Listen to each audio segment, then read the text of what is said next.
and they then landed. Next landing was Anzio, and that was an easy landing, very little opposition.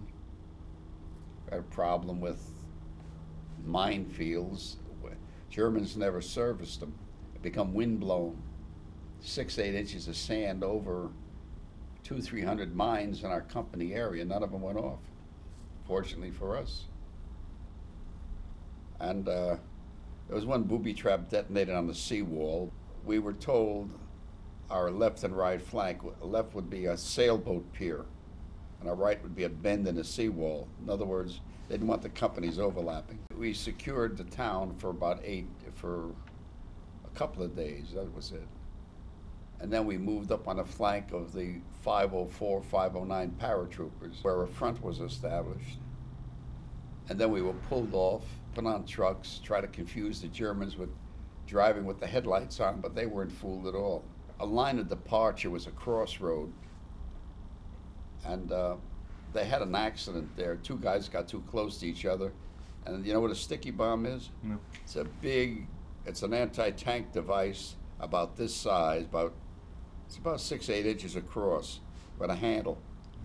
And when you pull the pin, two cups come away in a sticky substance, and you come up behind the tank, going up an embankment, you stick it on the back. And it's designed to blow the engines. This went off, one guy pulled the pin, got too close to a guy. So he laid 6 of them out, 6, 8 of them. We came out of the swampy area on one side of the highway. We crossed the highway, and then we get into farmland. But it was just gentle rolling hills. And that's what Cisterna was like. We got that feeling going up the ditch. The scouts knifed 2 guys on an overpass. One got away. There was a Jeep and an armored car, and they were there. They were watching for us. Then there was flares going up on both flanks, and machine gun fire. Well, this is common on outposts. You fire 15 round bursts or so every 10 or 15 minutes. You vary the time, but this was on both flanks every quarter of a mile. So we felt we were being channeled into something.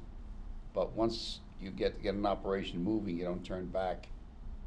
So we just kept moving, but we had a leery feeling. We moved on up to Cisterna, went up the Canal Mussolini. We passed their artillery. We could see the little lights on the artillery piece. Heard the Germans talking, and we were a little behind schedule. I think we'd have done a little better if we got into town when it was dark. But it was starting to get light when we got to the edge of town and we crossed Highway 7.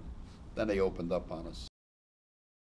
It was off to one side, not too close, and they were just firing, just as though they didn't want you going left or right. They just wanted you going up the canal. That's the feeling I got. At the end of the day, they had 400 prisoners. This is in Cisterna, full name Cisterna di Littoria. And there were, I estimate, 500 men in a battalion. So there were 1,000 men who attacked this town and walked into this trap. And the guy responsible for it was a General Lucas, and he wouldn't let Darby do a reconnaissance. He said, this is a corps operation. And he had officers running up and down a highway in jeeps. What he expected to find out, I don't know, but the Germans hit them with their bazookas, the Panzer Force. And one of them was in a hospital with my battalion commander, who had a fractured pelvis. He was hit with a piece of shrapnel from an exploding tank. And this captain told, who was retired, a Brigadier General Dobson, he was a major then, what had happened. And without a proper reconnaissance, we didn't know what was out there. Walked right into a trap. 6 men made it out of there, out of the 1,000. 400 prisoners and all the rest. You heard what I said. 6 men.